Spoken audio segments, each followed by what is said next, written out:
Well, welcome back to Truth Quest. My name is Aaron Moriarity. I will be your host. We're going on a quest for truth together. Welcome, friends. Welcome to the program. Hello there, Catherine Weiss. First one in the room here. Yes. Oh, you know what?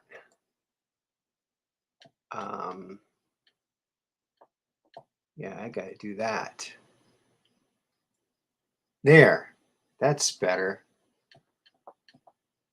All right. I'm going to say something from this. Hello, everybody.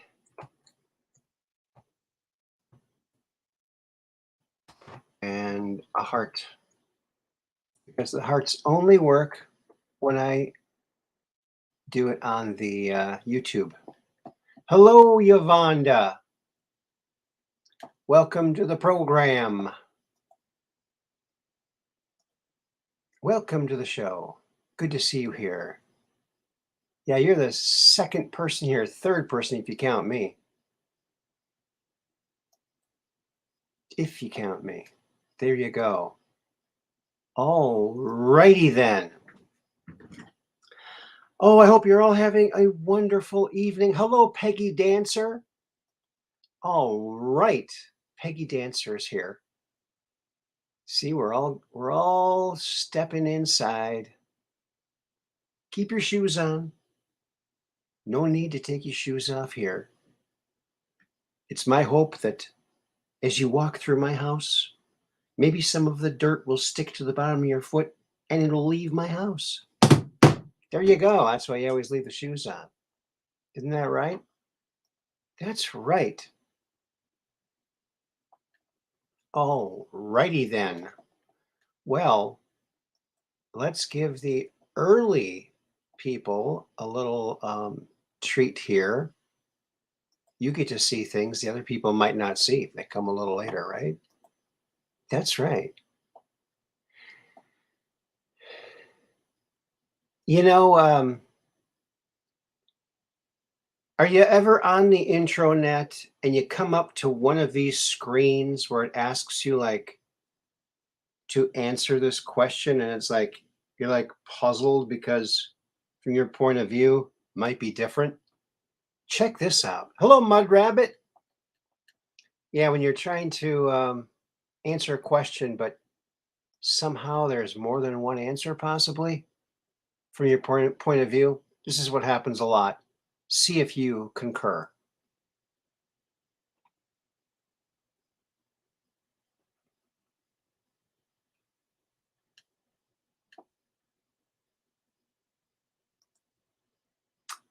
Before proceeding, you must identify the image below. House, bed, or plane? Oh my goodness. Oh, he's going to have a hard time picking which, all of the above. What happened to that option, right? What the heck happened to that option? Hey, Mud Rabbit. Yeah.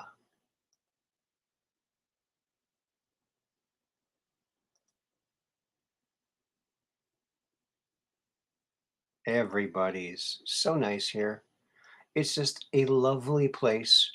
We found a place in the shade beneath a great oak tree where you can all gather, tell stories, share memes, and help save the world. Isn't that wonderful? Yeah, I love it. Look at Snoopy. Isn't that cool? That's pretty cool. I like that one. See that? Oh my goodness, Peggy Dancer. Thank you so very much for that super chat. Wow. Thank you very, very much. Peggy. Super chat. That really helps keep the lights on, folks. Thank you so very, very much. Yes, isn't it wonderful? We have a place to stay, to hang out. And look who else is here. Kelly Q. Hello there, Kelly Q. Welcome to the program. Welcome, welcome, welcome. Yes, awesome, Peggy Dancer.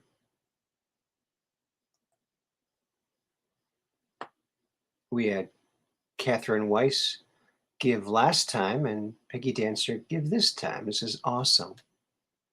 Thank you. Yes, Kelly Q. All righty then. Well, isn't it nice that Liz Cheney is on her way out the door? I mean, that's a pretty good thing, don't you think?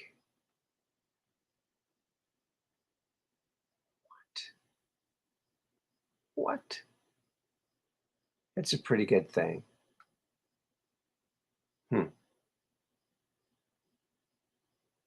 Here's something interesting. If you're ever, oh, thank you, Mud Rabbit, for posting that. I saw this today. It's very interesting. I had not heard this before, but it's very interesting. Nonetheless, okay, this is Violet Jessup. Okay, she's survivor of the 3 most catastrophic ship disasters of the 20th century: the Titanic, the Britannic, and the Olympic. While she was on board, the Titanic struck an iceberg and sank. The Britannic hit an underground mine and sank. The Olympic collided with a British warship, the queen of sinking ships. My question is, what are you doing getting on another ship? I mean, did she? I don't know, man. When you're looking for a sign, am I doing the right thing? Should I maybe look for another line of work? I'm just not getting enough signs. I've only survived 3 catastrophic sinkings. Maybe I still need to be on board these ships. Maybe you're bad luck. Maybe you should think about a different line of work.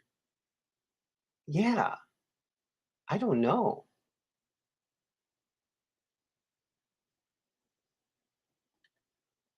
Yeah, she's not on the J6 thing anymore. Yeah, she won't be after January, right?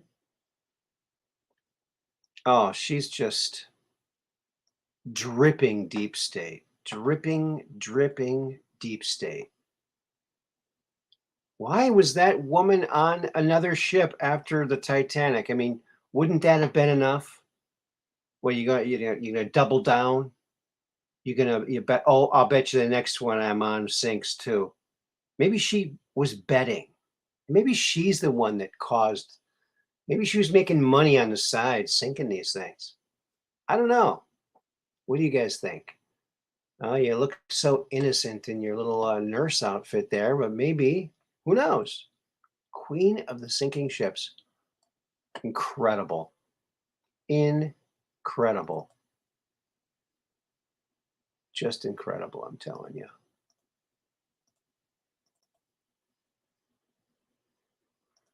And where is that other one? Come on now. Well, I hope you're all having a wonderful Wednesday. I talked to Andy the other day, and we're going to be doing shows on Sunday nights at 7 p.m. Central for the next at least 3 weeks. So mark your calendars. And the third one, I believe that's on the 8th. Is that Sunday the 8th of September? Is a question and answer. A lot of people are asking, when's Andy going to do their question and answer? That will be the first Sunday in September. It's 3 Sundays from now, so not that far away. So get your questions ready. Make sure they are about Andy's experiences, so that he's had so many of them. Okay, I got it. I got it now, baby. I got it now. Is she a cat? Yeah, 9 lives, right? Yeah, you wonder what I'd like to know more about this person. Violet Jessup. Interesting. Something's fishy there. Is she the only one that survived all 3? I don't know. Did she like bring her own floaty after a while? I'm bringing this just in case, man. How lucky to get out every time. It's either luck or skill, right? That's right. That's right. Right as rain, baby. I'm just wearing my Hawaiian shirt today. I almost put a dress shirt on, and I thought, no, I'm just gonna kind of relax. Wednesday. It's not quite Friday yet, but um, I like this shirt. It's comfortable. So I can't remember this guy's first name. Um, Liz Cheney's dad, something Cheney, I think. Oh yeah. Now I remember. Darth Cheney. Isn't that his name? Darth. I could have sworn it was Darth. Darth Cheney. He's got his helmet off. Oh my goodness. Put the helmet back on. Someone get the helmet back on that guy? In a tropical mood tonight, yes. Oh yeah. Tropical. I can't believe he doesn't have that black helmet on. I thought he needed it to live. I don't know. Halliburton, huh? Yeah, how the heck did she make $36 million? Maybe she's doing a shell game there in Washington, D.C. Like after she's out of Congress, she puts up a little table and plays a shell game, hustles for some money. Maybe that's how she does it, huh? Oh yeah, the Penguin. Yeah, I still say Darth Vader, man. He looks like he needs machines to help him live. Not exactly the picture of health. But when you make your money off of weapons of war, I think that's what you end up looking like. Yeah. And his daughter, Liz, there, she should really just go back. She's out of a job now as of January. She could always get her old job back at the Muppet Show, right? If they bring the Muppet Show back, wasn't she the one that played Miss Piggy? It didn't take much makeup, just pretty much she was already there. Is that it? Because it looks just like her. Maybe I'm confusing something. I don't know.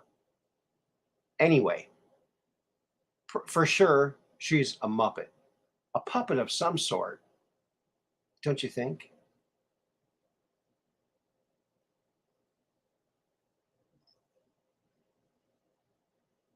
Yes, off the back of hardworking soldiers whom didn't live to tell their stories, and of course, other victims. Grr, yeah. He's he doesn't look like a pleasant guy, does he? I don't know. I think you can get a lot of info from looking at somebody, and I just think he looks better with the helmet on. Put the helmet back on, Darth, and looks like he shrunk a little bit. Didn't Darth Vader used to be a little bit taller than that? Yeah. Yep. That's right. That is right. Good old Dick Cheney. If my name was Richard, I wouldn't want people to call me Dick. You know what I'm saying? I guess it's a certain type of person that wants to be called Dick. I think it's pretty self-explanatory. Pretty self-explanatory. Didn't you think? I think. Good old Darth Cheney. I never liked that guy.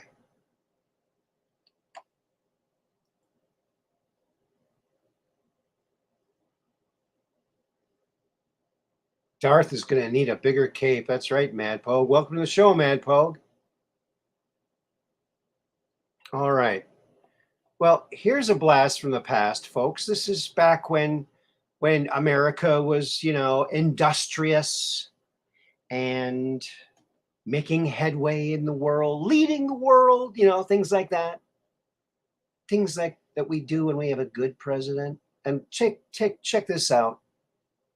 Let's take a trip back down memory lane and see how they transported cars back in 1949. How did they do that? Oh my goodness, look at that. 1949 Fords. Look at that. The bottom ones get a little water damage on the mats, maybe. Hello, Fred Walton. And welcome, Mad Pogue. Yeah, to cover the beer belly.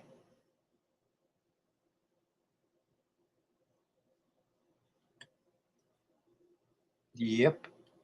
And hello there, Fred Walton.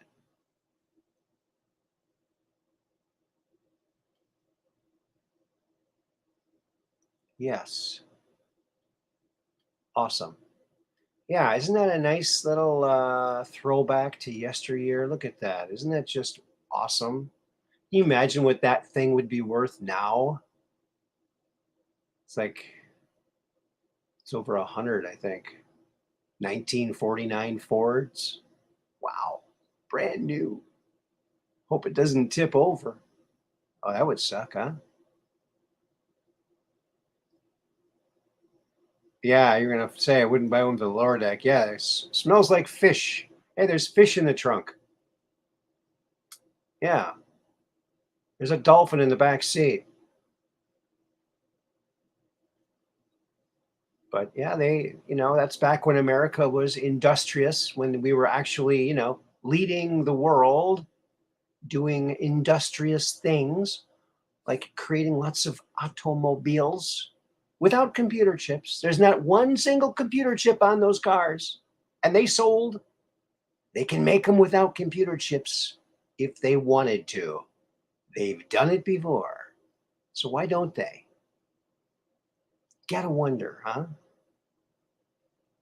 180, yeah. That's good math there. Thank you, Mad Pogue. I'll buy that. I'll buy that for $1. There you go. Exporting cars, what a concept. Yeah. Did you know that we exported some cars to China back in the 50s, 40s and 50s, I think? I'm not sure exactly when, but apparently they fell in love with the Buicks. So Buicks are very revered in China. And they get some every year. They don't get a lot of them, but they get some. They're very, very coveted. They love Buicks over there.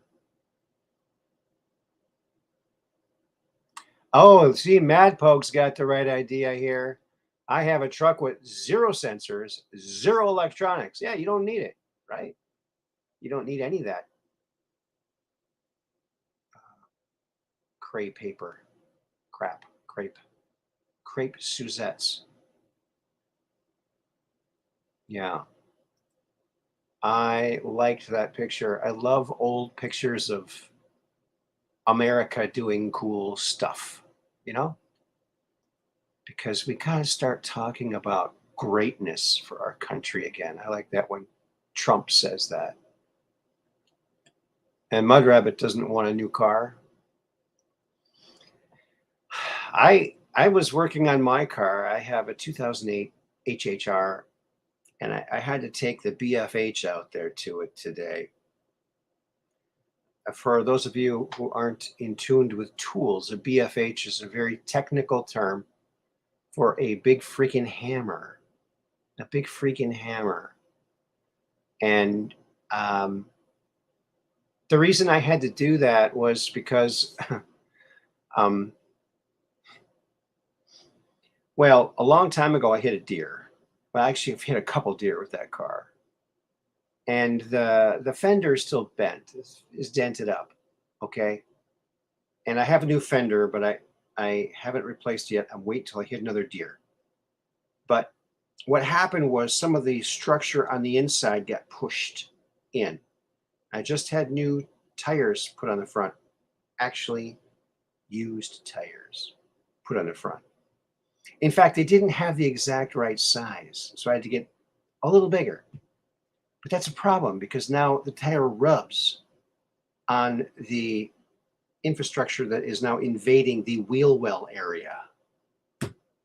So I took the BFH out, the big freaking hammer, and I was smashing away on that thing. And it's right behind the headlight. I hope the headlight still works. But hello, Aaron. Good to see you here. Hey, AJ, can you email me those pictures of the wooden pocket knives that you made? I thought those were really cool. My email is hotgamesandpuzzlesllc@gmail.com. hotgamesandpuzzlesllc@gmail.com. And if you can do that, that'd be great. Or even just send it on my phone. I guess I can show my phone. It's always kind of hard to do, though. Hello, Pixie Dusted. Good to see you here. In Wisconsin, we don't hit deer. They hit us. Yeah, you know what I was thinking, Mad Pogue, and everybody else in the audience here. I've hit so many deer. So what do you think about this? As long as we can't stop them, I mean, why not just put like a 4 or 5 foot shish kebab on the front of your car, maybe one on each front side, you know, below each headlight. And that way you can skewer them and then drop them off at your, you know, whoever eats that venison stuff. Hey, Billy, I ran into a deer. You want to come and slide it off my my skewer on the front of my car? And maybe you could put like some foam cushions so by the time it kind of touches the front of the car, it's not going to damage it. Or else just build bridges for these animals. Or put something in their food that makes them smaller. I don't know. I just think it's 2022 and we should have figured this one out by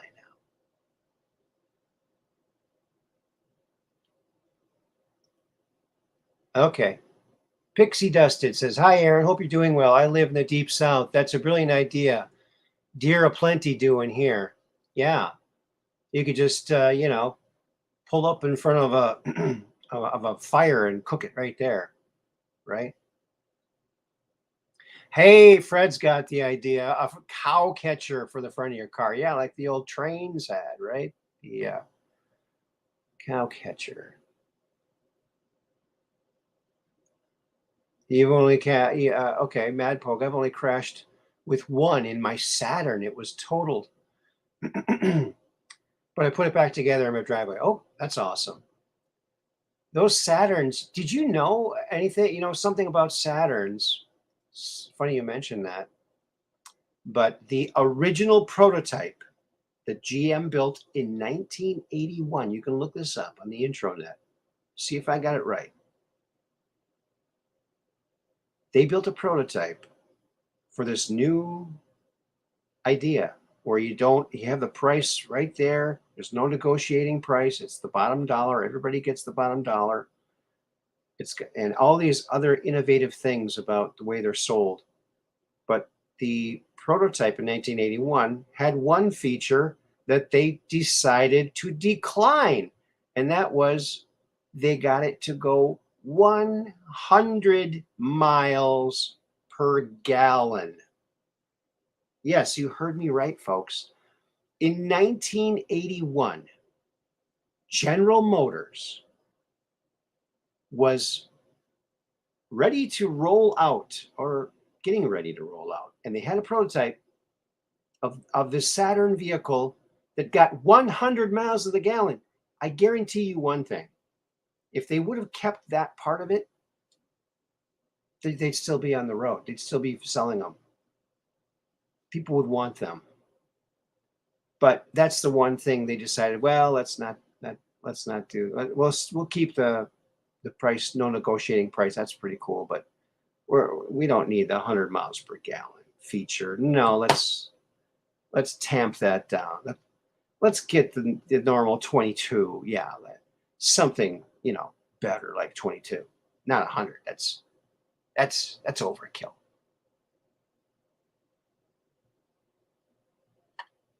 Yeah. Yeah. That's true. Yeah. So there you go. Good old Saturn. It was a pretty good idea, but when you look at President Trump and President Biden and their likes and dislikes, sometimes their likes sound the same, but they're not actually the same. Some of the things that both Trump and Biden like might sound the same, but they aren't the same. Trump loves miners, in other words, people who mine for coal.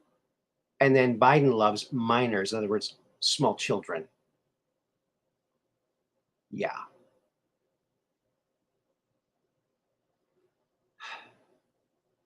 Trump is the honorable one, and Biden is the dishonorable one, in my humble opinion.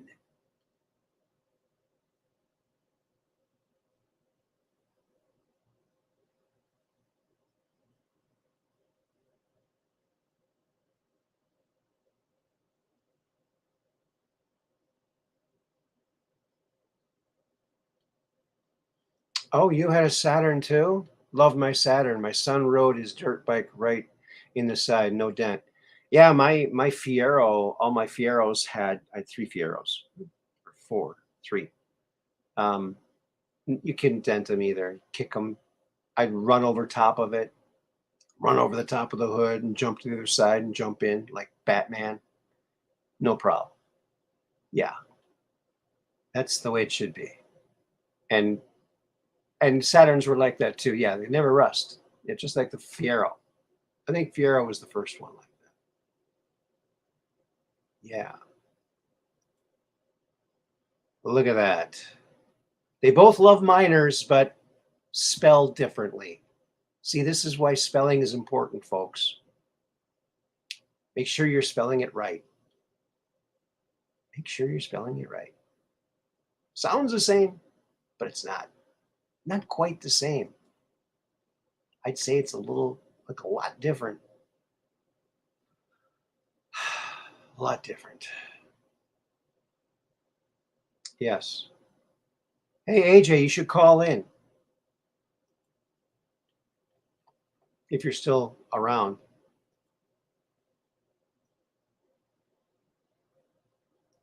Don't you love Cat Turd? I just love Cat Turd. Cat Turd rocks. Oh, he wants me to send me his email. It's below every video, isn't it? Hot games and puzzles LLC at gmail.com.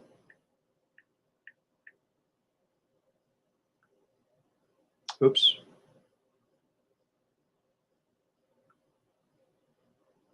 See?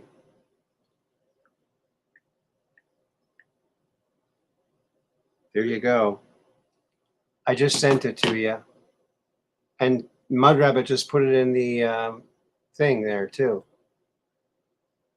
We have a right to know how Liz Cheney made $36 million in only 6 years in Congress. Yes, we do.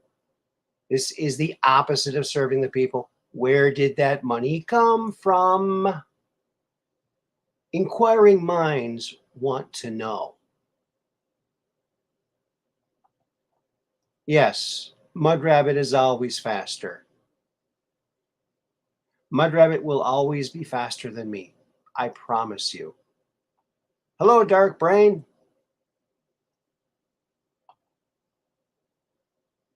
Yeah, a rhino hunt. There you go. That's funny. I like that. I like that one. Oh, yeah. Oh, boy, oh, boy. Boy, oh, boy, oh, boy, oh, boy. Yeah, I don't even have my email up either. Let's see if I can get to it. Yeah, it was a nice day today to go pounding on my car. I hope that it's bent forward enough so it doesn't wreck the tires I just put on it. Because it was $107 for a new tire or $38 for a used tire that's a slightly different size. I'll take the slightly different sized one. Thank you very much. Sounds like a deal to me. All right. Checking my email. Checking it. Checking it.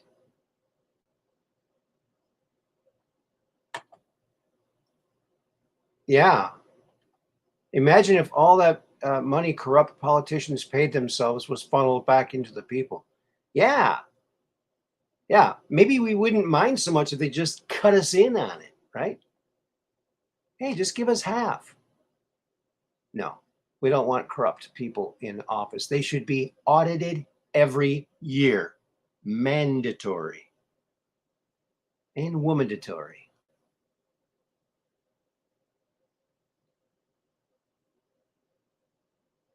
Front or rear? Oh, front tires. Front tires. Yeah. Yeah.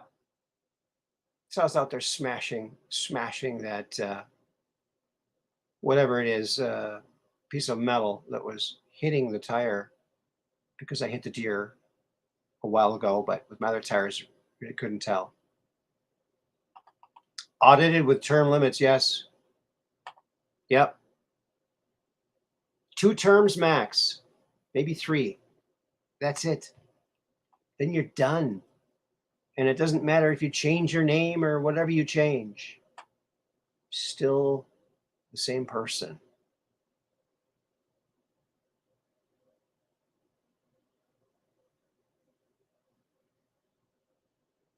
Yes, audited.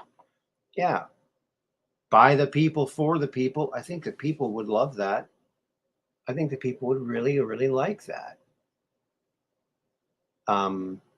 Yeah. Well, I guess I better take a moment to thank our sponsor for the show. And folks, if you have a pair of glasses like I have here, you might want to take them to our sponsors tonight, Lens Crackers, because they can crack your fine, high quality eyewear in less than an hour. So go check them out. They're in all the malls. See? It's all that extra refracting really adds a lot of excitement to everything you're looking at. And it's just, you will get a lot of attention when you go to a party and you have your lenses professionally cracked by lens crackers. Remember, they can crack your fine, high quality eyewear in less than an hour. So I want to thank my sponsors, Lens Crackers. Yes. Thank you, Lens Crackers. You guys rock because you can crack our fine, high quality eyewear in less than an hour. with smashing results. Smashing. Yeah, you see a kaleidoscope. You'll see lots of things with those. You might not see where you're driving though, so be careful. Look twice. Keep your head on a swivel. Hello, Caesar. How you doing? Good to see you here. Welcome to the program. Yeah. Alrighty then. Well, what do we have for you now? Yeah. Yeah, lens crackers. They're in the mall. If the malls are even still around anymore, I don't know. Maybe you got to go to the virtual mall now, huh? I don't know. When I was younger, I really enjoyed the mall because of the arcade. They got to bring the arcades back. I think that would do a lot. We have an arcade here. It's a little bowling alley. They have 3 lanes, and they have 3 or 4 lanes, and they have arcades. So it's pretty cool. Pretty darn cool. Yeah. And it's nicely decorated. Nicely decorated, I would have to say.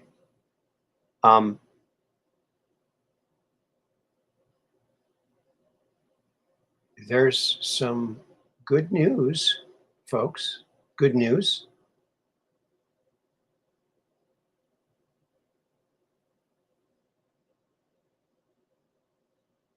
Good news. Here it is. Here's the good news. You know how I like to make those mirror images? Well, guess what, folks?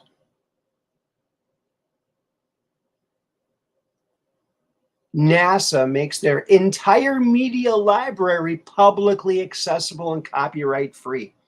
Now, they had most of their images were copyright free, but they did have some of them that had copyright. But they're a public agency, so they thought right. So they thought, well, we should go ahead and make them all publicly accessible, copyright free. So you can use them for album covers, whatever the heck you want to use them for. So that's a wonderful thing. It's a good thing for me too, because I can make more of these beautiful nebula pieces of art that I create here and show to all you all.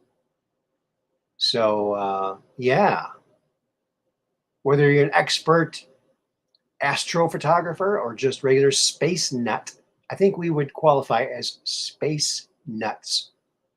NASA has a surprise in store for you. Well, we just told you. For public use and with no copyright restrictions. We know what that means. We made 140,000 audio samples, films, and photographs available for anyone to see and download. That means I'm going to be busy, very busy, making these images. This looks like a baby's face. Is that altered? That looks like a baby's face, doesn't it? Right here? I mean, wow. So that's interesting, huh? Let's see. What does it say? Look at this brand new image from NASA's Great Observatory show the small Magellanic, whatever, how you say it, cloud galaxies glittering up tip of its wing. There you go. You can see all kinds of stuff, and they got it all here, folks. So go check it out. Look at that. There's a beautiful little, that could be your background for your confuser, huh? Look at that. Almost like you could just jump right down to the Earth from the moon, huh? Quite a ways down, I'd say. Quite a ways.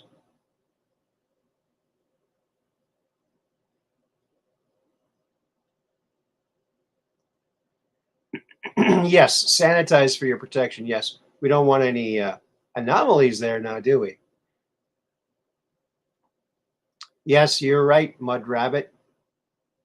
You are right. Those images are ours. We, the people, fund them. Yeah, that's exactly right. Yeah, yeah. It's a jackpot. That's right. Please do tell. Yeah.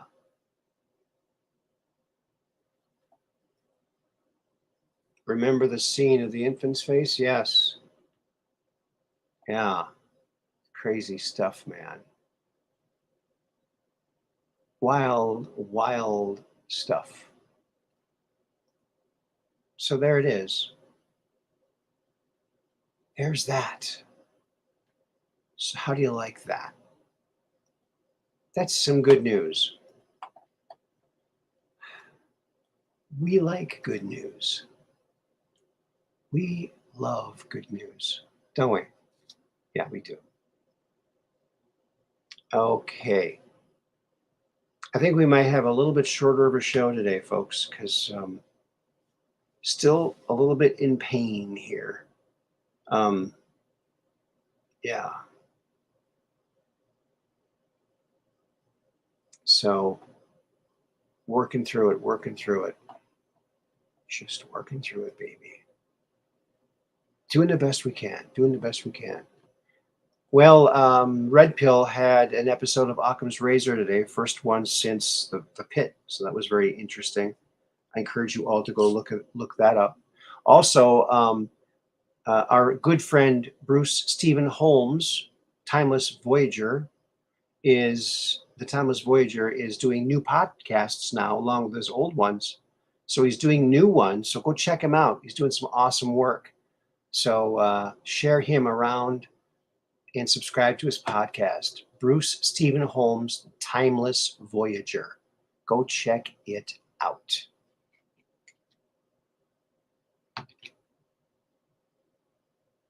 Oh, thank you, Mud Rabbit. Thank you very much, Mud Rabbit. Oh.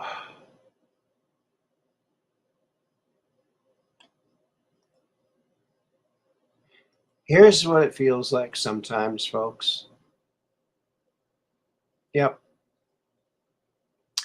We're the only ones standing in the way of this horrible deep state cabal nonsense.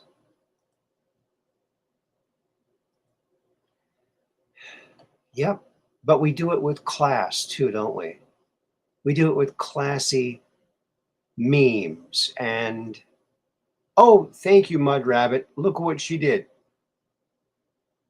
There's Bruce Stephen Holmes right there. Excuse me. Timeless Voyager series. There it is. Go check him out. He does great work. He did great work back in the 90s and he's doing great work now. So go check him out. He was interviewing a gal today and she was talking about how we all have these powers within us that we knew we had when we were children, but we can all regain them. So intuitive powers. So go check it out. It's pretty incredible. Oh, thank you, Peggy Dancer, for your pain to go away. Well, thank you. You know what I found? Thank you, Dark Brain, prayers for your healing and pain to be removed, Aaron. Thank you so much. You know, it actually feels better just reading these and hearing this. It's it's helping already. Cow, you guys rock.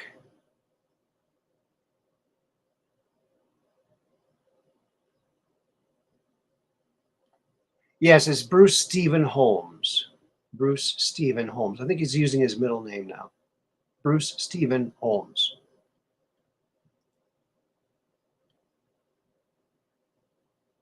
Yeah, Mud Rabbit just types fast.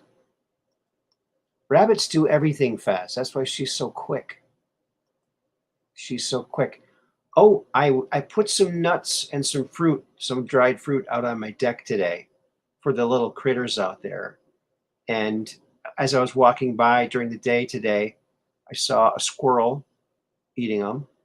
And then a little bunny came jumping like in front of the deck. And that startled the squirrel. And they kind of like played a little bit. So little baby squirrels and baby bunnies playing in my front yard. It's just a nice day. A nice day. The bunnies are incredible. They're so cute. They're everywhere. You know, I think I told you my burn pit story. I wanted to do this burn pit with my kids. You come over and have a fire, and I've had all this wood, really just these vines that I gathered from around the yard, and pretty big pile to burn. And but now it's sprouting, like life is sprouting out. And there's little red berries and flowers, and I looked yesterday, and there was 3 female cardinals on that burn pile eating those little berries. And then a little bunny bounces around. It's like, oh my gosh, I can't have I can't have a burn. I can't burn it now. Like, they'll starve to death. I might burn the bunnies. But there you go. What's a guy to do? What's a guy to do? Thank you, Pixie Dusted.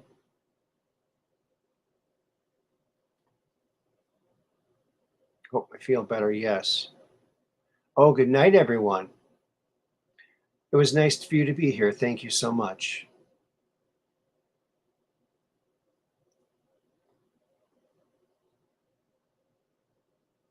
The bunnies might be nested in there. I know it. That's what I'm thinking. I don't want to burn the bunnies. I don't want to burn the bunnies. I hope they're wearing their acorn hats. Yeah. Oh, yeah. Come on back soon. That's right. Pixie Dusted. Great name. Look at our friendly mods. Always there to say something nice. Wonderful. Wonderful people here. Thank you all for being here, and thank you for all being such wonderful people. Okay, so we all know the IRS has 87,000 new, or they're going to have 87,000 new agents. But all hope is not lost. And people are already starting to post their best tips on what they've done to avoid capture. So let's take a look at this one. Let's see what this guy did. Oh, there's the IRS. Oh, me after selling a bicycle on Facebook Marketplace. Hiding behind the chimney.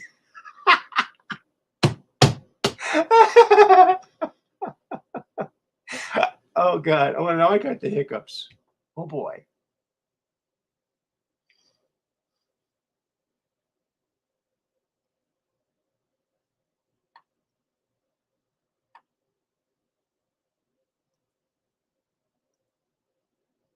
Oh, no worries, Kelly Q. Thank you. Yeah, I thought this was so funny. There they are. No one's looking up there. He better not move too much. So also, if you're going to try this yourself, you might want to get one of those brick jackets that looks like bricks, so you can maybe hide up there a little bit easier, yeah.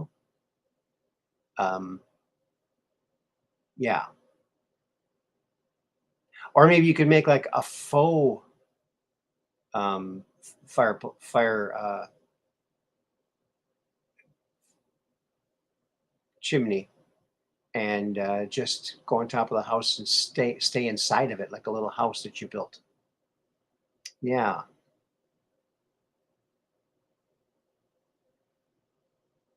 Oh, were you able to get your kitty to the vet? Not yet. Appointment on Monday. Yes, pray for the kitten. So I thought that was really funny. That guy. Do you think they're going to catch him? I don't know. I think he's got him pretty bamboozled. I don't know. He has to come down eventually, right? He'll get hungry up there. Probably have to go to the bathroom at some point.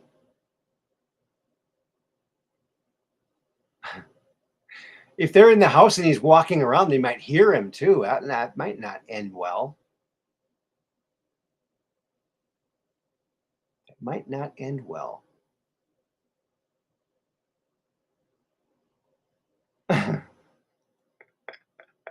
Meme guy will be found when they repossess the chimney. Yeah. Yeah, that could be. Yeah. So funny. Hilarious. Hilarious hippo strikes again. Don't you say it? Don't you think? I would think so. Hmm.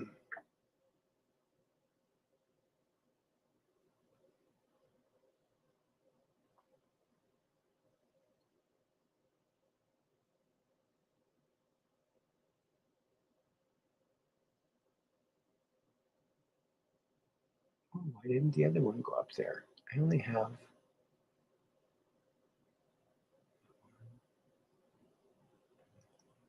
Okay. I guess here is a mirrored image from a beautiful nebula. So see what you think about this. Do you see anything?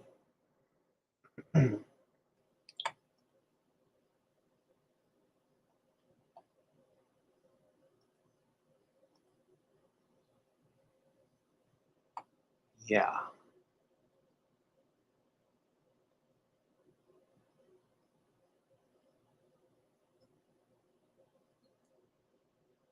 Prayers for Kelly Q. Prayers for Benjamin, too. Yes. Oh, that's not it. That's not it. That's it. Okay, here we go.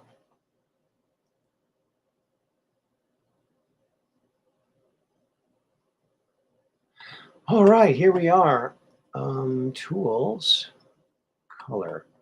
So we got to brighten this baby up a bit.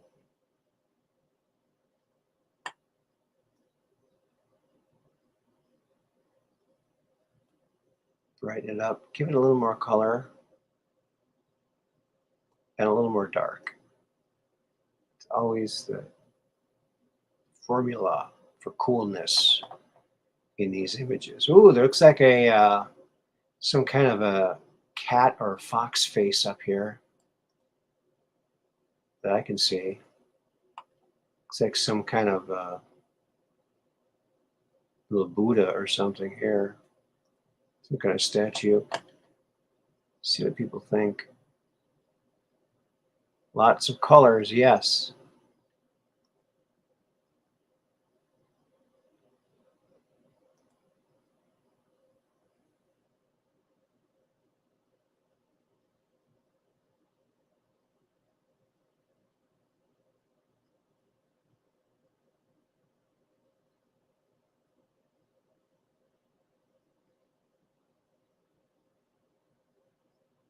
Oh, you see a raccoon, Fred?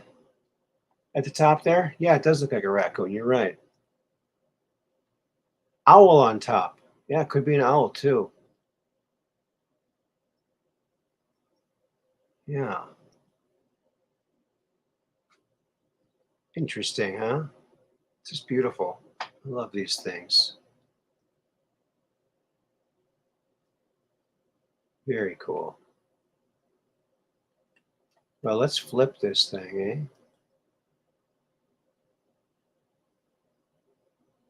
That looks a little bit different.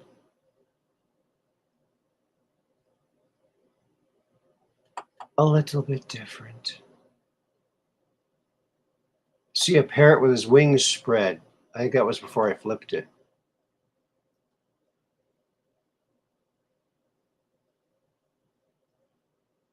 It's amazing how flipping it can make it look just completely different. Isn't that weird? Your mind just sees it as a different image. It's bizarre, but it's the same image, just revert or upside down. Yeah. Hey, greetings from Knoxville. Hello there, Austin. I'm going to put the chat thing in here. So if you want to call in, you certainly may.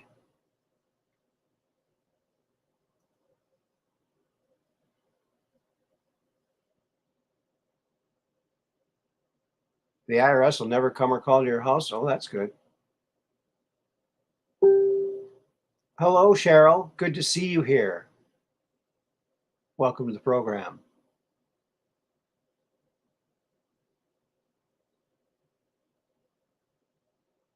Oh my goodness, IRS was going to take everything I owned for $100, Bush era?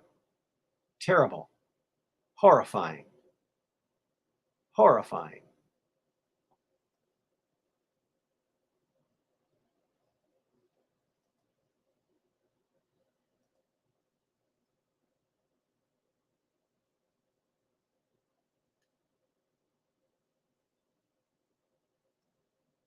Walla Walla, Washington.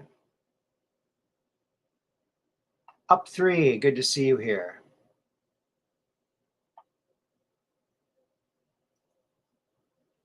There he is. Austin saying hi to everybody.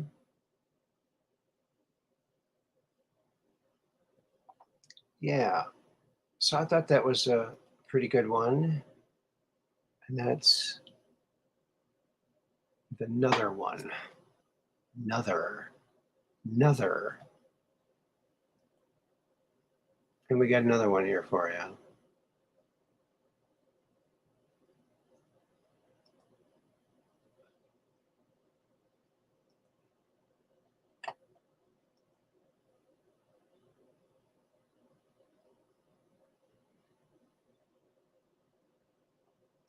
Let's try this one.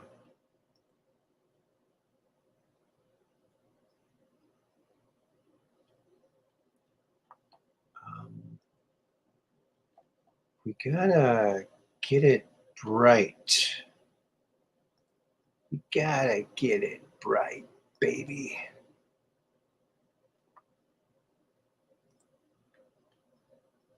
So let's get that thing bright. Brighten that thing up a bit. Let's bring the light, baby. Okay, a little more color. A little more dark. Too much dark.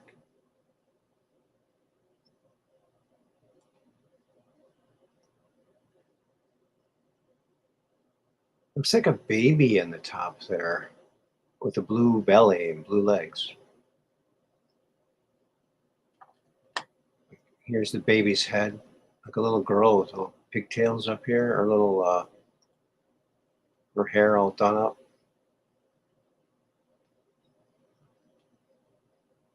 Yeah, something like that. Something hatching out of an egg. Lilo and Stitch, alien, okay. Interesting.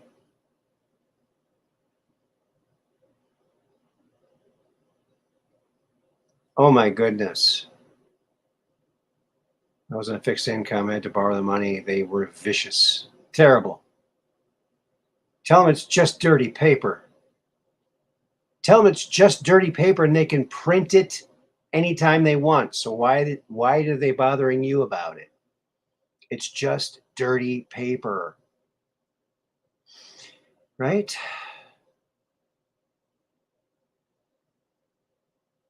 President Trump's hair. Okay. It looks like President Trump's hair. Okay.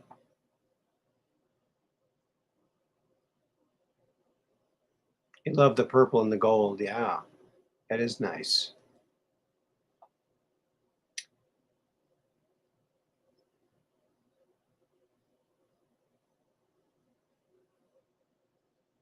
Yeah.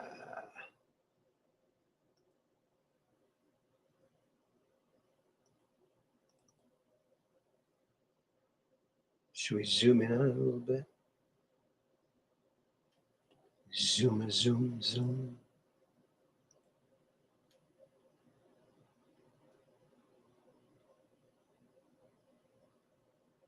And there's those purple stars. Pretty cool. Like something there in the blue, some kind of creature. Could be. Who knows? Trump's hair in little silhouettes on top right and left. Oh, I think I need to go back now.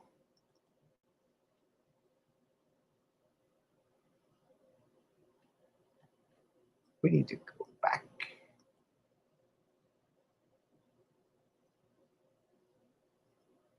All right. Like up here, huh? Somewhere up there. Sometimes it's hard to see what other people see for some reason. Other times you can see it. Purple is pretty, yes, it is. Okay. Love your take on things, Aaron. Glad I finally caught alive. Well, thanks. JGem T9. You know, the last show I talked about an entertainment story, and I never really got around to it. So let me just look something up here quick.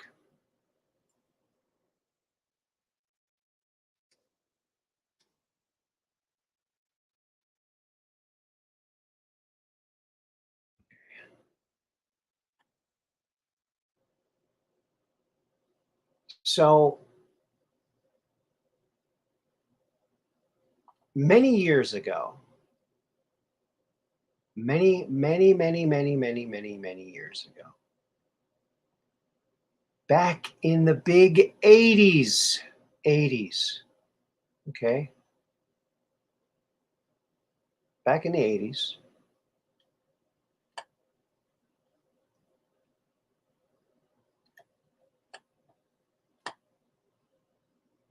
and we'll get to that after we look at this.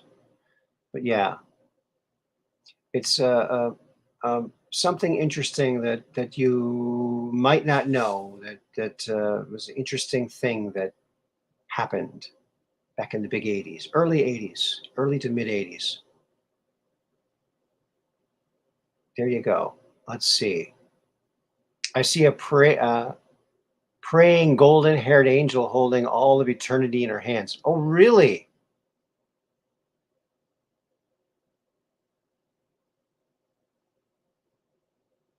Oh, that's awesome. I like that.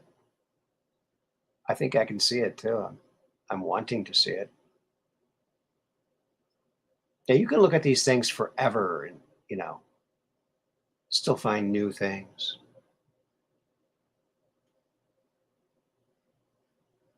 It's like a Rorschach, you know? But you know what we're going to do now, don't you? We're going to do just like Devo, only a little different. We're going to flip it good. We're not going to whip it. We're going to flip it. All right? There we go. Now it's flipped on its head. How do you like that? Battery's almost drained. Okay, good night, Kelly Q. God bless you too. Sending prayers. Thank you all for your prayers. You're very welcome. We'll keep sending those prayers to Kelly Q and her cat and everything else that we need to pray for. Yes.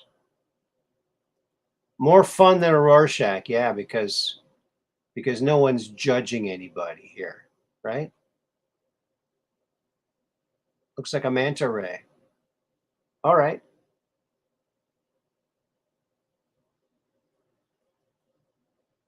All-seeing eye with wings of fire. Ooh.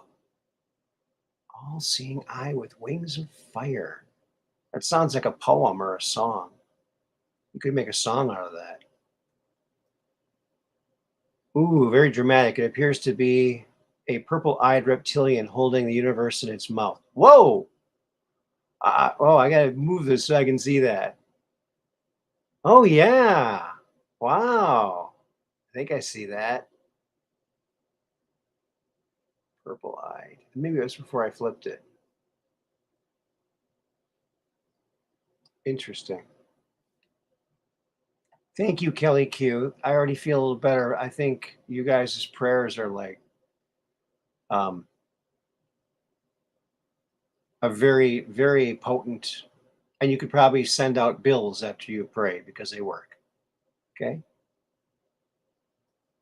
Oh, Austin sees angelic entity on the far left and twin angelic entity on the far right, and not so angelic thing in the lower center. Okay. Let's see. All right.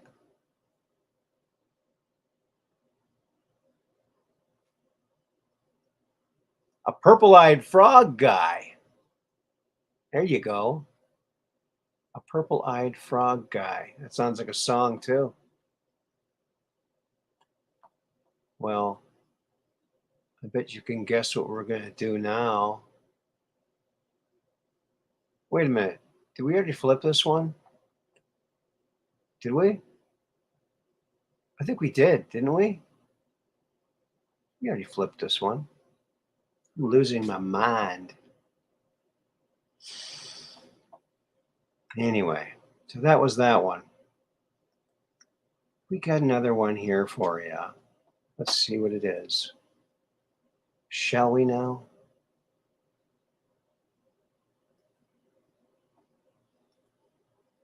Here we go. And we have to pump up the color of that one. There it is. Pump up the brightness a little bit. Let's get it bright here. Whoa, too bright. It's a fine line between bright and too bright. Bring in the darks right away and the colors. Pump them. There's those purple stars there. They're a little more further apart in this one. Look at that. Wow. And these people, these are all made from the same single picture. Okay. Two demons speaking to a giant mantis. Oh, wow. Oh, yeah. I see hands up there and like a little crystal ball. Hands holding a little crystal ball. Little face in the top. Very interesting. Definitely a Buddha. I see the realizations of all the chakras aligned and balanced. Oh, interesting. Interesting.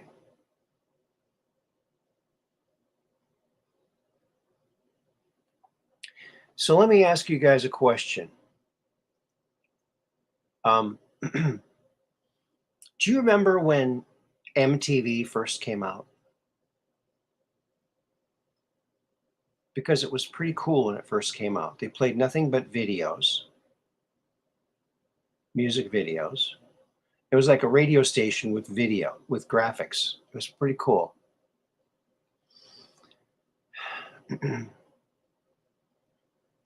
So what happened back in the, I guess, 83, 84, I was working at Hasbro. And now Hasbro was about to become the first toy company to break $1 billion in sales in 1 year. The first year I was there. And it was cool. I loved MTV. Yes, so did I. At the beginning, it was great. You know, I thought, well, this is cool. It's like a radio station on TV. I thought, well, there should be as many MTV type shows as there are different kinds of radio shows on the radio. Like there should be a country station, there should be like a spiritual station, there should be like a classical music station, and then that didn't happen. All he did was VH1 in the country, and that's it. There should have been a lot more. I mean, I think there was a lot more that could have been done, but getting back to MTV. So this was, I believe, 83, 84, right around there, when I was working at Hasbro. The girls' toys department was working on a doll line, a brand new doll line that they were very sure of themselves would dethrone Barbie. That's a big statement. And it had been tried before by other toy companies, but they were pretty confident. And the mood around the company was incredible, was ecstatic, because what happened was MTV agreed to do a joint venture of sorts with Hasbro with this doll. So the doll was going to be called MTV. And there was going to be a huge tie-in, and it was like a cartoon. They were going to play the rock videos, and the music was fantastic. The animation was unbelievable. And the excitement was so incredible. I mean, it was amazing to be behind the scenes to see all that. And it was incredible. And then at the last possible minute, MTV pulled out. They pulled out. They said, no, we're not going to do it. I think what might have happened was the second batch of songs maybe wasn't as good, or the animation maybe wasn't as good, or something. But I'm telling you, what I saw was top notch, and MTV would have been smart to have played it, and it would have been huge. But they didn't. They dropped out. But Hasbro, being the marketing geniuses that they are, with, I think, a very short period of time before Toy Fair, like about a month or something. This is back in the early 80s. There was no computers. What did they do? Oh, I didn't do this. I needed to do that. Okay, that's what I needed to do. Okay, now I can do it. Oh, good. I can just do that. They renamed it Jem and the Holograms. And as popular as it just was never the same as M. M was so cool.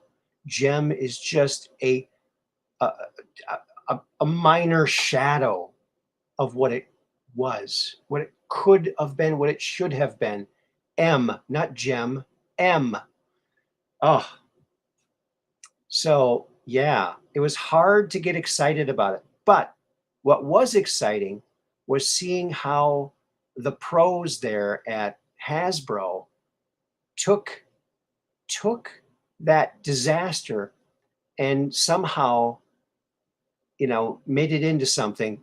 They had to do all new animation, all new music, everything. The music wasn't nearly as good as the M music. But yeah, so that was that. Anybody remember Jem and the Holograms? You loved Jem. Yeah, it was supposed to be M. Can you believe it?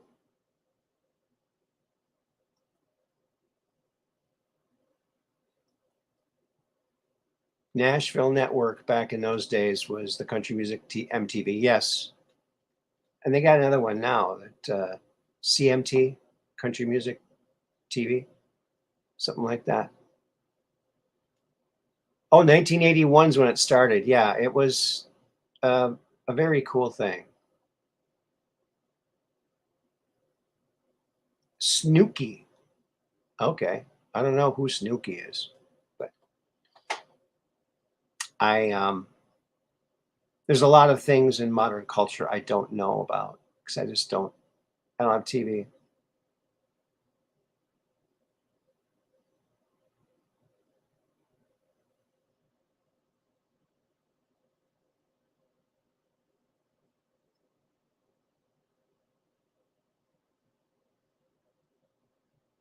Yeah. So that's the M turned to gem story that nobody knows. The only people who would even know anything about that are anyone who used to work at Hasbro back then. And I've never heard anybody else talk about it.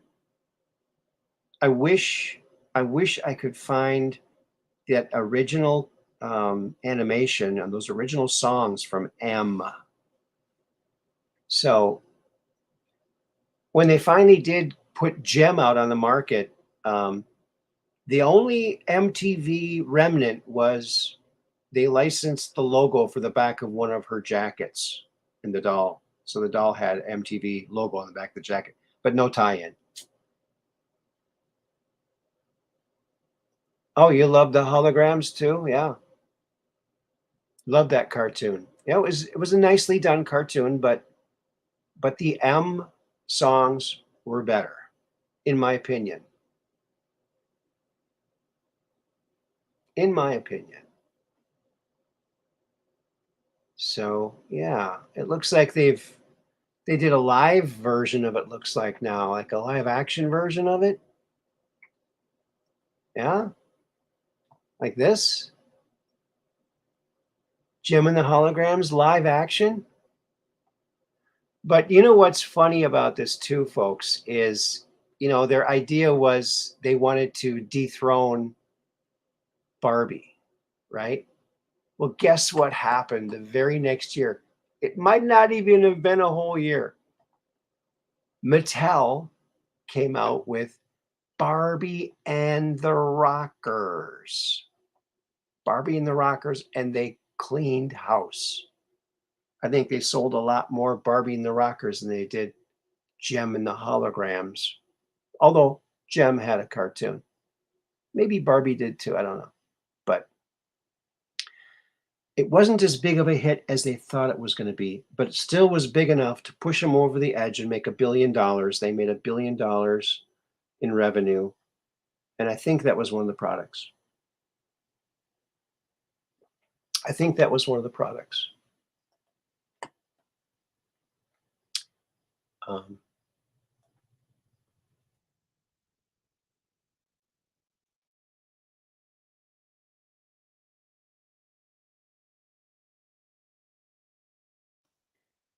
and when I worked there back in those days, oops, fairy tales.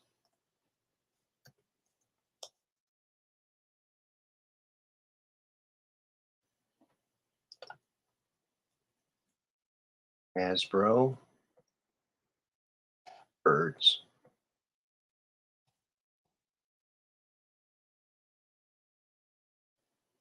Here they are, the fairy tales. So when I worked at Hasbro back in those days, I was working in the play school department. Every Monday morning, we'd have a meeting, and all the designers would meet, and our manager was there, and we'd talk about the projects we were working on. Well, I would always have a stack of ideas because I'm an inventor. I'm always having ideas. So one of my ideas was I drew up a sketch of course, now Hasbro makes My Little Pony, which is a groomable horse, which I thought was a great idea. I thought, well, what about a bird? What about birds? Maybe we could do groomable birds. And I called mine Rainbow Robin and Friends. He had like a rainbow on his chest. And this is before rainbows were co opted. And they said, oh, yeah, we'll show that to Girls' Toys. They showed it to Girls' Toys. They turned it into the whole line of the fairy tales. So my concept turned into this. So that was kind of cool. I mean, I didn't get any recognition for it. I didn't get, certainly didn't get any monetary compensation for it, but it was kind of cool to be the originator, as far as I know, from the perspective of just coming up with the original nub idea. But yeah, yes, her earrings lit up. Yeah, they had to do something because they didn't have MTV anymore, so they thought, oh, we'll call her Gem and give her light up jewelry. That was their replacement. So yeah, I was always a little lukewarm on Gem because I was so excited about M. M, you know? Too bad that didn't happen. I think it would have been huge. Could have been a big thing. So that's the fairy tale dolls. Kind of cute little birds. They did a pretty good job of blowing this out. Here's a cute little one. There's a little heart there. It's adorable. Yeah, they sold pretty well for a few years. So I was pretty proud of that. It's like when you have a concept and it ends up being made, it's kind of like your little baby, even if it's not exactly how you imagined it. Because when you're thinking of a concept for a major corporation, there's other people that get involved. It's not just so there's many people, lots of input, and things turn out a little different. That's fine. That is fine. Fine. So that's that. I just thought I'd talk to you about that. The fairy tales, yeah, they probably would sell good today. Oh, thank you. Thank you, Cheryl. Thank you very much. So yeah, that's the story of M. Now you're one of the few people in the world that knows about that. That almost happened. And boy, it was exciting. Very exciting. Don't forget your Truth Quest merch. That's right. Great way to show your support in the real world. Like I say, every time I wear my Invisimask shirt, there's a guy at Walmart that gives me the high five. I haven't seen him there in a while. I wonder if he's still there. I wonder if he's still there. I don't know. I do not know.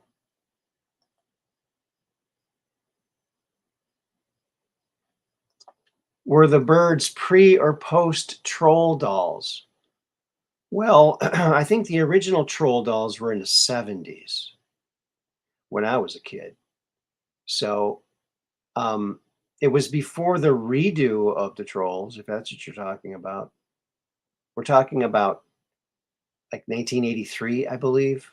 Let me see, what year was this? Maybe they will say.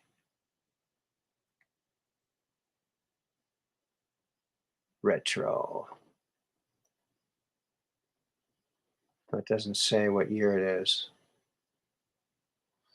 It must have been because I was there, boy, 83, 84. It probably came out in 84, maybe, or 85. And they made them for a couple of years.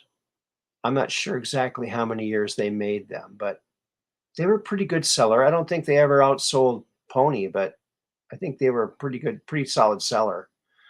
1987 on one of them here, but I wasn't working there in 87, but usually takes a year or two to develop something.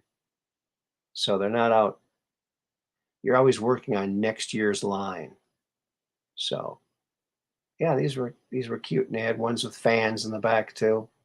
They tried to expand the line a little bit. Yeah. So there's that. Toys are always fun. Toys are always fun. Oops, that wasn't even showing. Um, yeah, I think they were before that, but the ones in the 60s or 70s were first, of course.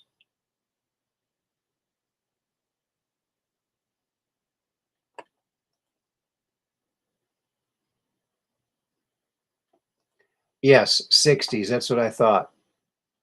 And they were naked. Yeah, they had a belly button. Yep. And they had that fun fur hair. Yeah, they were cool. And I remember there was an episode of Bewitched where they had a doll very similar to the troll. And it was around the troll doll craze, I believe. Maybe a little after. But anyway, this toy company came to Darren Stevens' um, ad agency. He was an ad agency guy, and they wanted to market this doll. And I can't remember who put the spell on the doll. Someone put a spell on the doll that made people buy it. And so now you look at the trolls and think, those look like someone could have put a spell on those things. They kind of look that way.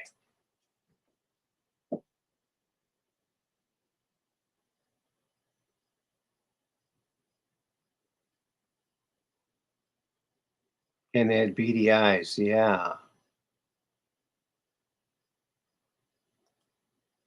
Yes, interesting. I didn't know the scandalous, tumultuous history of Gem M. Yeah, it was something else. It was something else. Very interesting. Very, very interesting indeed.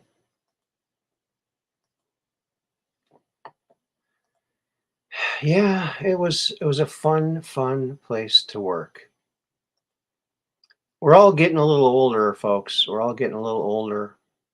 And so are these guys here. Check them out. They're getting a little older.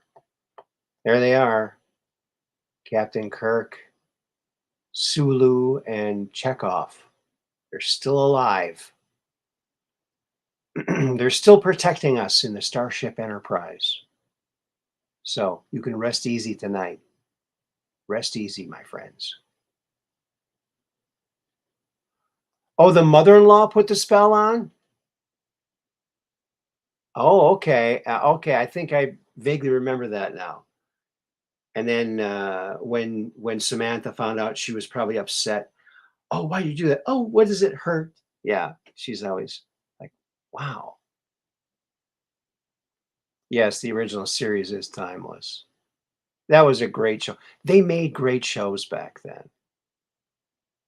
They made awesome shows back then with actual scripts and good acting. Imagine that. Maybe they should try that again. Good scripts and good actors. Maybe they could make a go at it again. What do you think? I think people are just done with the, oh yeah, Mr. Ed. I love Mr. Ed too. Did you know what? There's a maybe it's not a seldom known fact anymore with the intranet, but I found out that that horse was so well trained, the horse in Mr. Ed, he never went to the bathroom on the set. So he was very smart. He never went to the bathroom on the set, and he could talk. You know how smart that guy is? It's a smart horse. Yeah. Oh, yeah, and they put peanut butter in the roof of his mouth to make him talk. I heard about that too. I heard that that was how they did it. Very clever.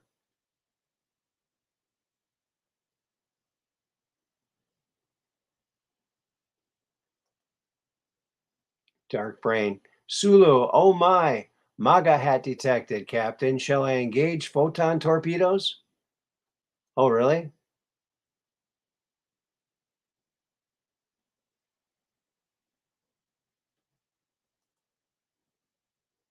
Yeah. Captain is still alive. Can you believe it? And he's a Canadian. I always thought he was American when I was a kid. You know, you just assume people on TV in America are going to be American, but sometimes not. Sometimes not. And that's okay. It's a big world. Big, big world.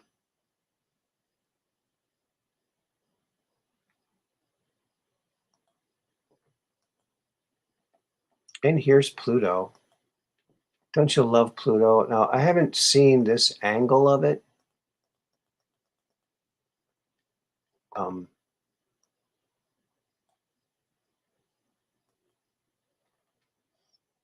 I've seen it with the heart, but not from this particular angle. I think this maybe just be a reversed. Maybe it's reversed. That's why it looks different. I don't know. But Pluto, boy, it sure was nice to see that when that thing went through there. They're still sifting through all the photos that they took because it was snapping them pretty quickly.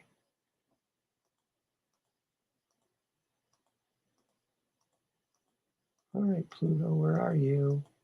There you are. So I wanted to do something to this picture.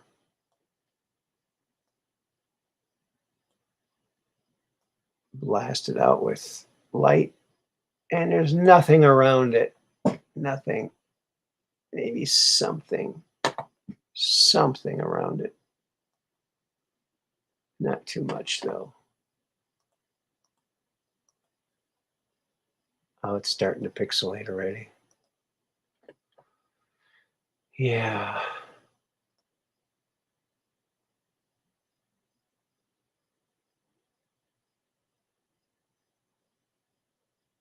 There.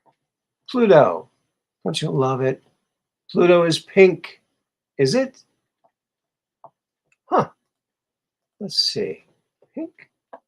We can make it pinker. How's that? Whoa. Whoa. It's the mood planet. It keeps changing moods, like the mood ring. Remember mood rings? I loved mood rings. Weren't they cool? You could always tell what mood people were in. Hey, you're in a blue mood. Hey, you're in a yellow mood. Hey, you're in a green mood. I don't think we knew what the moods meant, but we knew the colors. The mood ring. Great one. Great one. Good point there, Dark Brain. Background probably been sanitized, like with a cloth. I think you might be right there. No other world has a Valentine on it. That's right. I had a mood ring. I know. So did I. Those things rocked. See, we had high-tech stuff. What do you call the mood ring? That's pretty high-tech. That's more high-tech than a iPhone, that's for sure. A mood planetoid. There you go.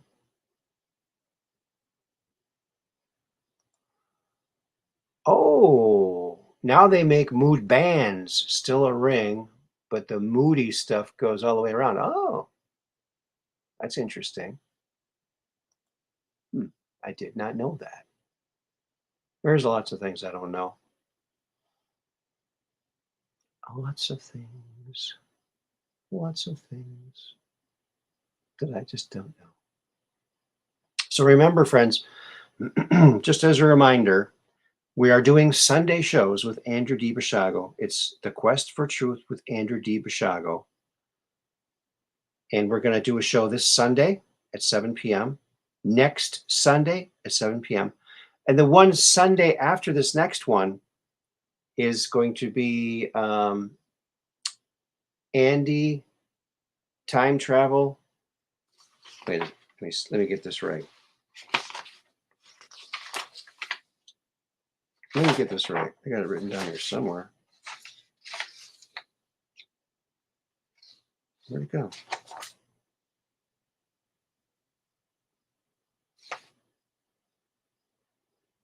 Andy Time Travel and the Bible Code. That's on the 28th. So don't forget that. And the one after that is going to be the Q&A. So that'll be fun. Clifford Simak lived in Wisconsin. Okay.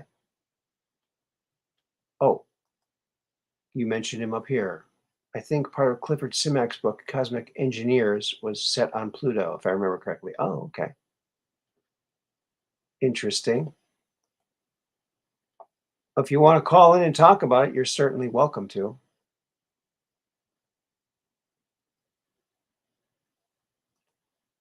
Andy is always a good interview. Yes, he's a very smart guy. And uh, please keep sending your prayers his way too. He's doing the dialysis, and that's really hard on your body. And he was describing some of that stuff, and it's just I can't even imagine going through that. So please keep him in your prayers and pray for the hemo filter to be released. The hemo filter.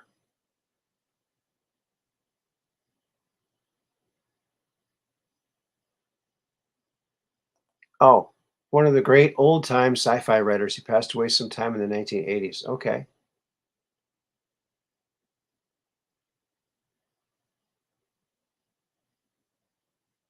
Armpit shirts.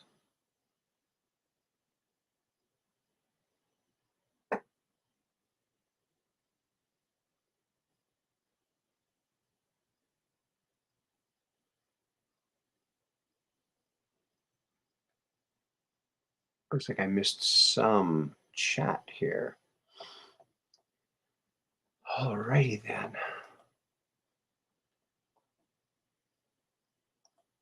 Goodbye, Pluto. You're still a planet to me. I say still a planet. Oh, you know what else, folks? With the DOJ and the FBI raiding Trump and everything's lawless and one side can commit any crime they want and there's never any result from it, and the other side, if they commit a made up crime, then they're gone after. So I think that I'm going to say right here, I have no confidence in the DOJ. I have no confidence in the FBI. I have no confidence in the CIA. I have no confidence in the Biden administration. I vote no confidence.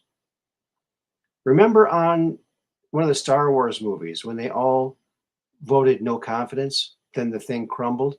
Why don't we all just write a little letter, email, or call like, I vote no confidence. We are the people. We run this place. We vote no confidence. We don't think you're legitimate. No confidence.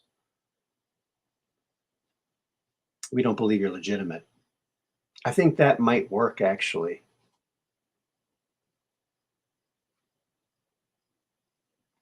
Yes, we need all of the technology released, including the medical technologies. Yes.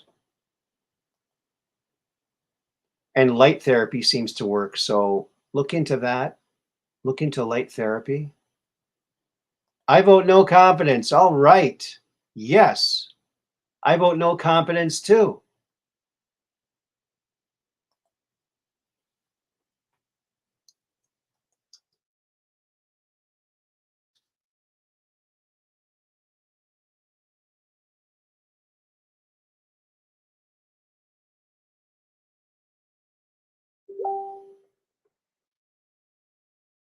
There you go.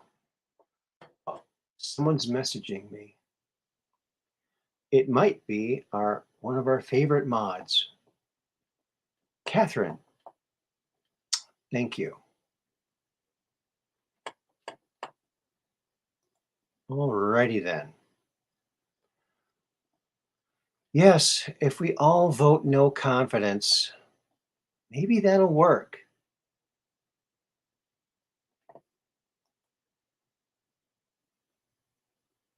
Look at that, another one. We're starting a trend here, folks. How about hashtag I vote no confidence? Would that work? Hashtag I vote no.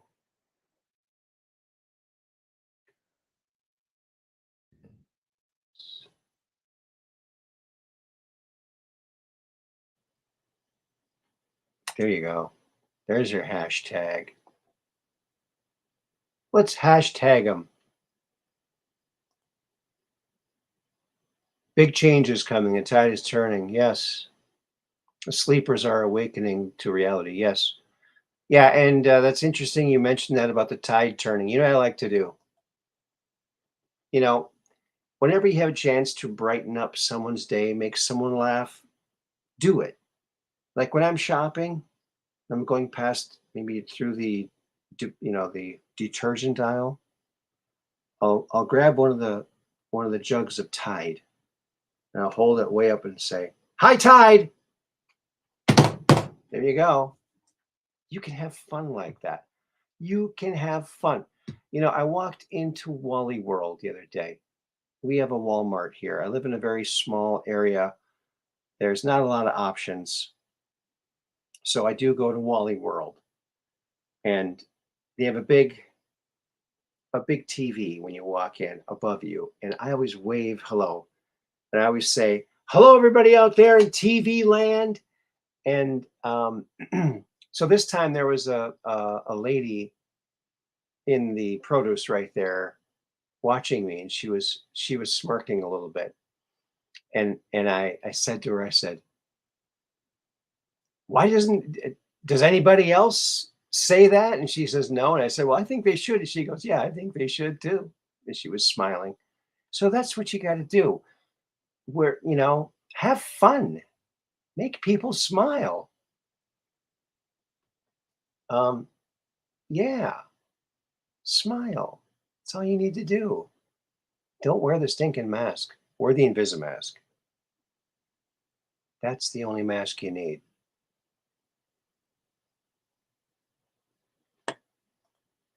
Look at this. No confidence. No confidence. Everybody's. Yes, I think that might work. Do you remember that that one of these more recent Star Wars movies? They had the big council and they're all voting no confidence, and the whole thing kind of like fell apart, and the good guys made headway.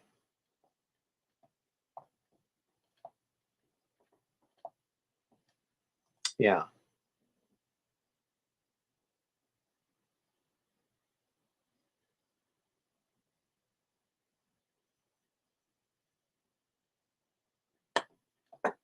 Yeah, good point there.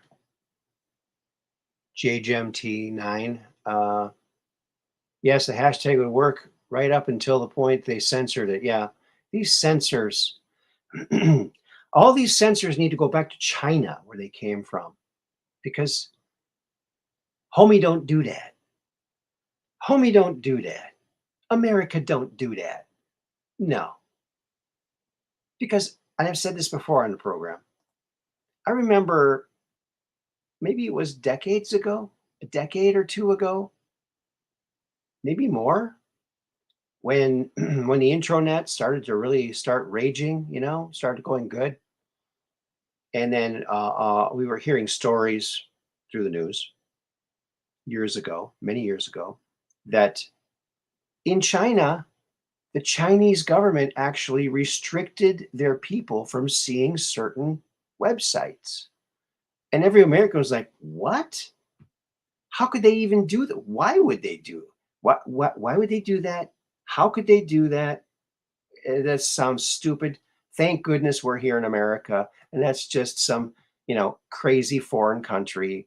They don't, well, that's why I say we're watching the slow Chinification of America. They're trying to turn us into China. They're trying. They're trying real hard.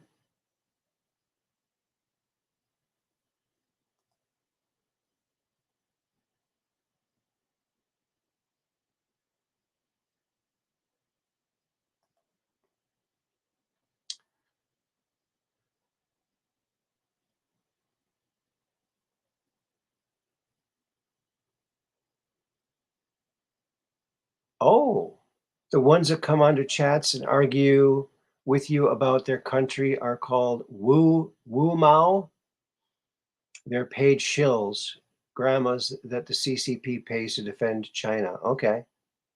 Well, I think China's a wonderful country. I think they're wonderful people, but anything can be infiltrated, right? So I think the CCP is, you know, maybe the thing that's wrong there. I don't know, but it seems like the people are really cool, but the leadership over there leaves a little bit to be desired. Leaves a lot to be desired. But yeah.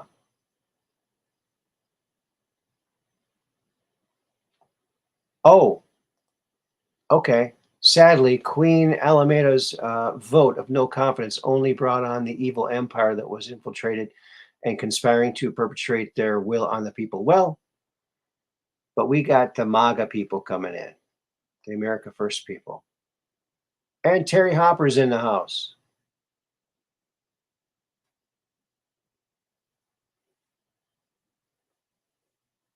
What did Big T mean when he said rake the forest? Was it literal or a clue or something? Well, he talks in code a lot. We don't know. Um, yeah. If they take care of the underbrush, it reduces the chances of fires, and they weren't doing it. Because if they encourage the fires or even start them, they get more money. They don't want to stop the fires. That's their cash cow.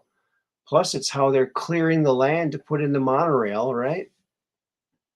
Goes right in line with how they're doing that. Um,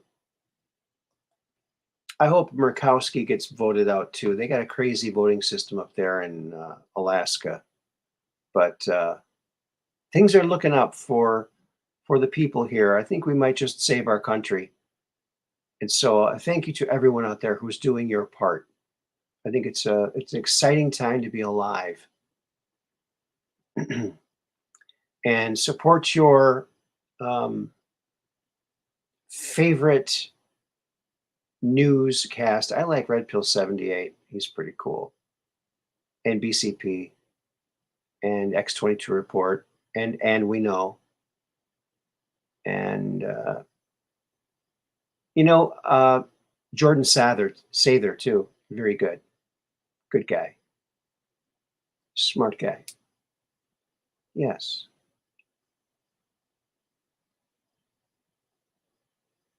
Yeah. All right. Let's see here.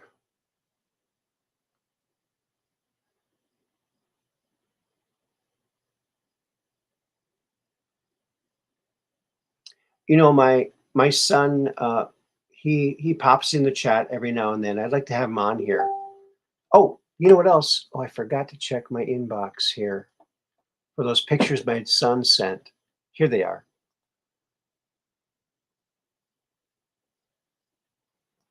Yeah. Wait till you see these things, guys. This is pretty cool. Oops.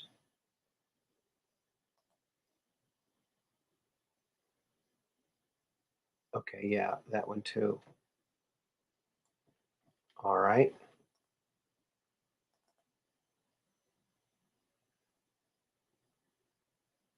Inbox. All right. Now I can open them up.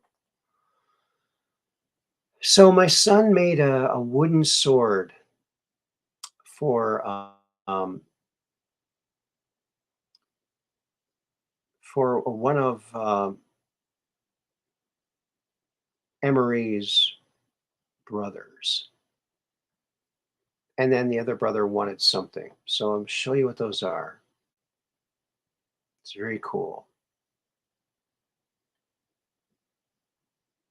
Very cool. What's going on here? Something's going on. Something's going on. Well, we'll get it all figured out here in a little bit. We'll get these pictures up here. Mm.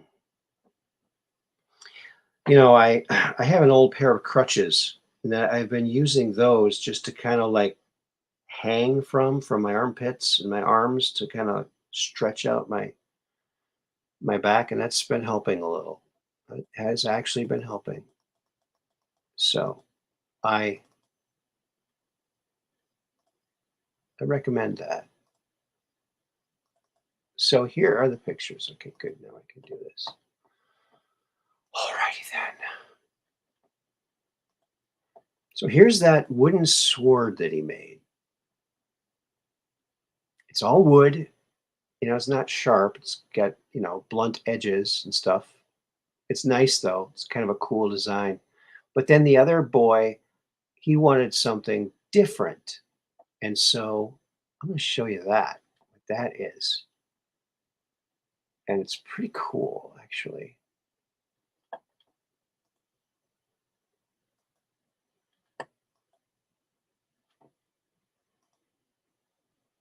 Here it is. He made these. The other boy asked for a wooden pocket knife. And look at these cool pocket knives that he made. And the knife blade, opens up, and you let the kids pick what kind of wood to have to make it out of. And that orange is the actual color of that wood.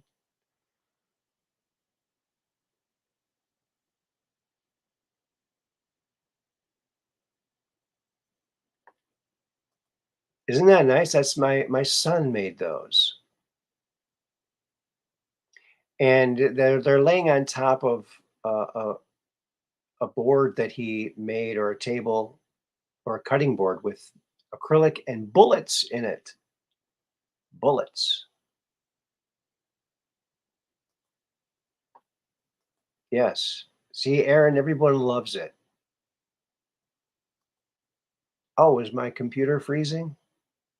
I wouldn't be surprised. Love the resin on the work table. Yeah, with bullets in it. Yeah.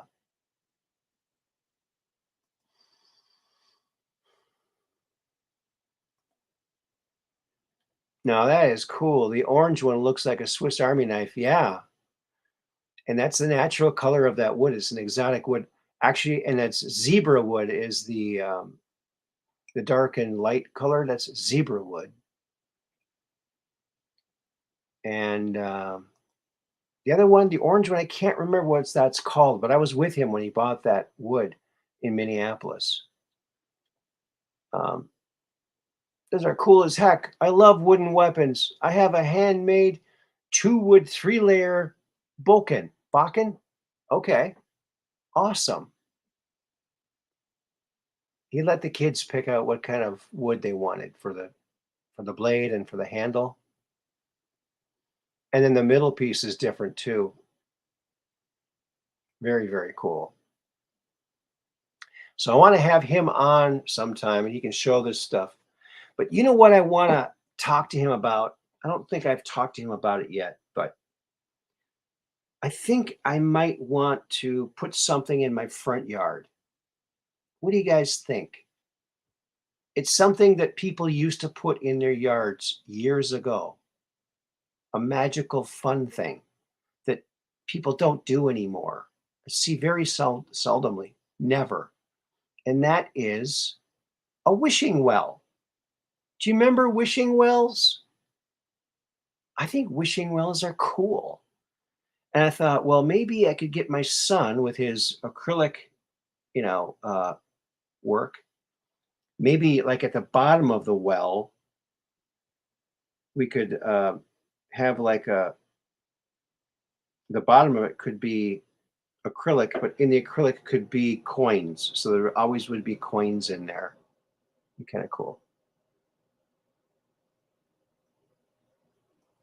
Oh, not a lawn jockey? No, a wishing well. Is that what a lawn jockey is? I never heard of that.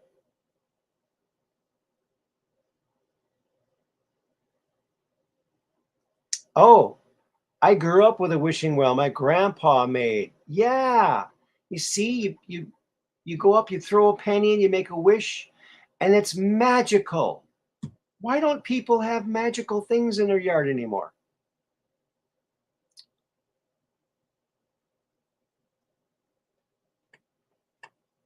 I think it would be a good thing to do. A good thing to do.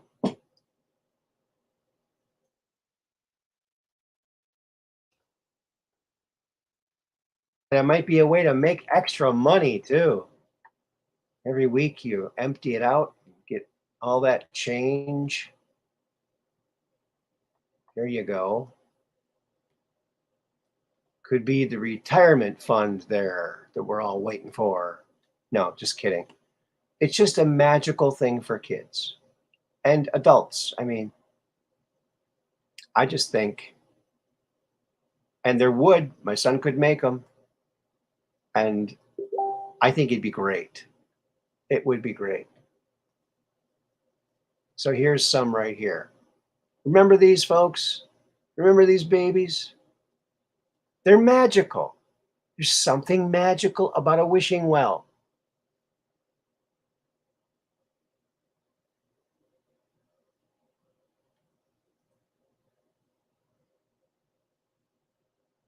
My grandma's yard had a circular flower bed which resembled a wishing well so long ago that my memory has faded. Well, now it's been brightened up a little bit.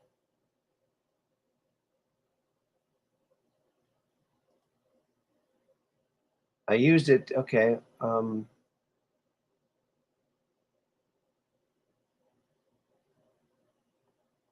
used it to cover up an old stump I used to imagine fairies lived in. Okay, interesting. People still had them in the front yards, lawns when I was a kid. Me too. But I don't really see them. But I see them on the internet there. Um, so someone's making them. I mean, someone's putting them places, right? There's lots of different kinds. I just used to always love wishing wells. Used to always just throw all my change in there and make wishes. And it was magical. It really was magical.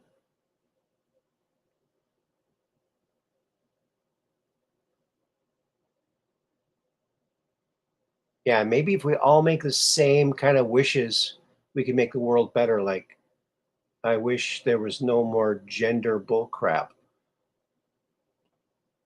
It'd be a good one to throw a penny in for. Make a wish.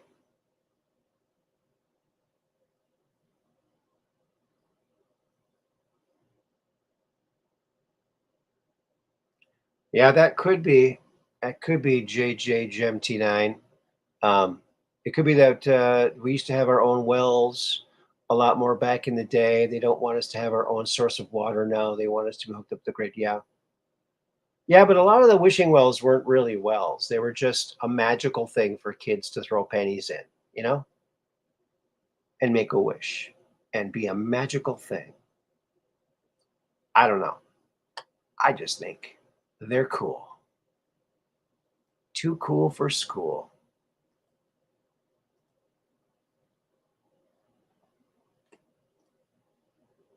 That one's not so good. Look at that one. That one's kind of crazy.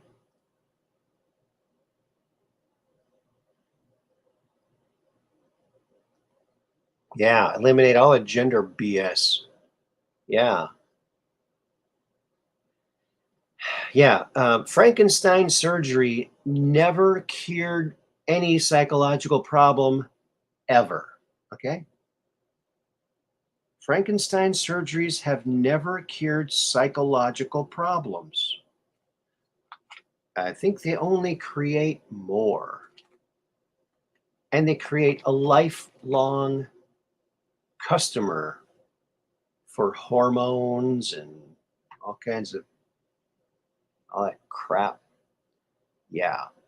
Let's get a wishing well and I'll just wish for all this crap to go away. Putting on the Ritz.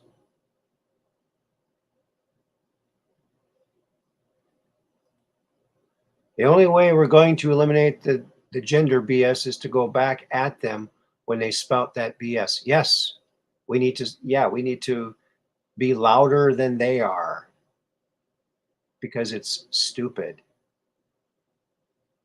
Yes, lifelong customer for Big Pharma. That's right.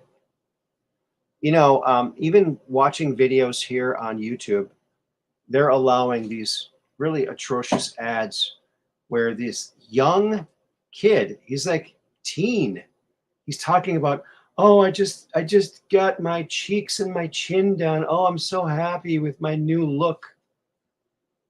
They're pushing cosmetic surgery on teenagers. What the hell's going on here? Excuse the lingo, schmingo.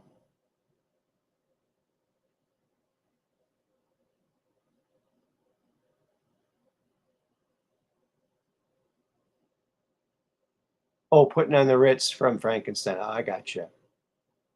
Yes, putting on the Ritz. Young Frankenstein. I gotcha. Yep. Great movie, by the way. Great movie. Okay. Well, folks, I think we're going to put a cap on it. We're past the 2-hour mark now. So thank you all for coming along. It's been a fun time. I'm glad I got to show my son's woodwork, his handiwork with those knives, those safe wooden knives for kids. And see, toys don't need to be fancy. They don't need to have batteries. They can be just wooden and have some kind of action like folding out. Thank you very much. My back does feel better. I think all your prayers have really helped, and I owe you guys. So thank you very much. Thank you so much. I got to write something here.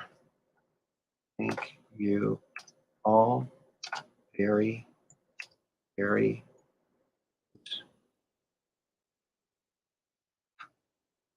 much. And thank you to Peggy Dancer for the super chat. That was incredible.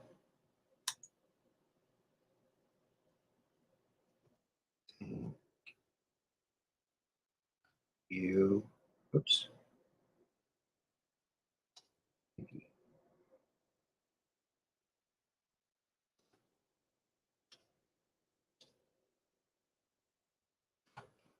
I don't type as fast as Mud Rabbit.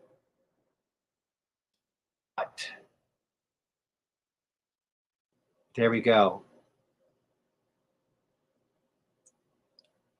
Thank you, Peggy, for the super chat. Peggy Dancer, thank you so much. And thank you to all the mods. Thank you, Catherine Weiss, Mud Rabbit, Dark Brain,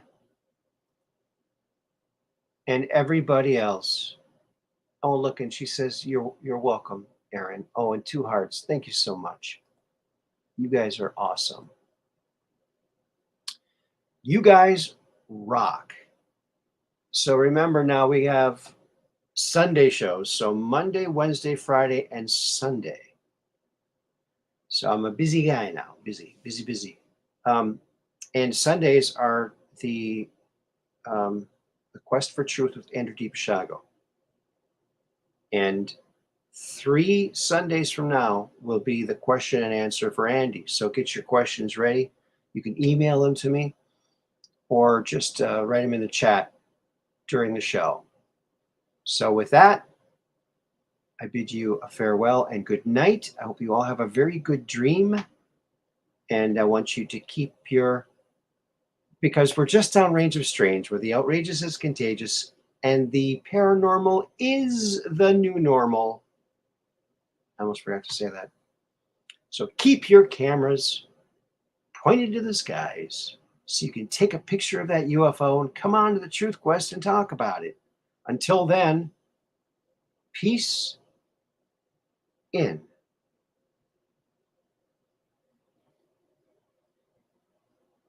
Thank you, mods.